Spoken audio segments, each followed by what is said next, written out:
Hi guys, ఇంకొక order అయితే వచ్చేసింది. ఈ ఆర్డర్ అయితే మా స్కూల్ ఫ్రెండ్ అయితే ఆర్డర్ పెట్టుకుంది. 5 కలర్స్ స్క్రంచెస్ అయితే ఆర్డర్ పెట్టుకుంది. మనమైతే ముందుగానే అన్నీ కూడా కట్ చేసి ఉంచుకుంటే మనకి స్టిచ్ చేసేటప్పుడు త్వరగా స్టిచ్ చేసేయచ్చు. అలాగే 4 కలర్స్ నేనైతే కటింగ్ చేసి ఉంచుకున్నా. 5 కలర్స్ అని చెప్పా కదా, కానీ ఒక కలర్ అయితే తను క్రీమ్ కలర్ అయితే స్టిచ్ చేయమంది, కానీ నాకు గోల్డ్ షేడ్లో అయితే దొరికింది. తను ఓకే అంటే తర్వాత నేను అది స్టిచ్ చేస్తా. నెక్స్ట్ అయితే స్టిచ్చింగ్ అయితే చేసేసుకుందాం. అండ్ ఫైనల్గా మనం ఏం చేయాలి అంటే ఎలాస్టిక్ అన్ని స్క్రంచెస్గా కూడా పెట్టేసుకుందాం. నేనైతే 5 ఇంచెస్ అయితే తీసుకున్నాను ఎలాస్టిక్. అండ్ ఫైనల్గా మనకు స్క్రంచెస్ అయితే రెడీ అయిపోయాయి.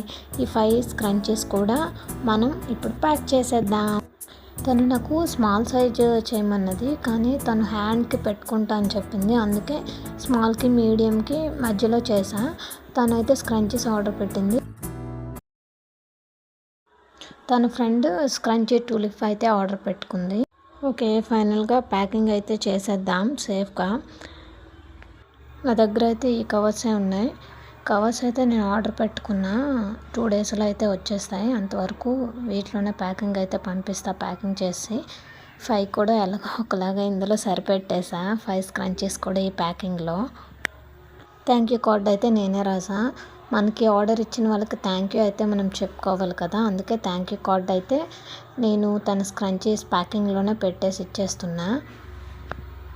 ఫైనల్లీ 2 కూడా ప్యాకింగ్ చేసి, ఒకటి నా ఫ్రెండ్కి, ఇంకొకటి తన ఫ్రెండ్కి. 2 కూడా సపరేట్గా ప్యాకింగ్ చేసి ఇద్దరికి కూడా థ్యాంక్ యూ కార్డ్స్ అయితే ఇచ్చేసా. తను ఉంటుంది ఇక్కడే, కానీ కొంచెం ప్రొఫెషనల్గా ఉండడం కోసం అయితే నేను ఈ కవర్లో అయితే ఫైనల్గా ప్యాకింగ్ అయితే చేస్తున్నా. ఫైనల్గా ప్యాకింగ్ రెడీ అయిపోయింది. పార్సల్ చేసేద్దాం. Bye bye.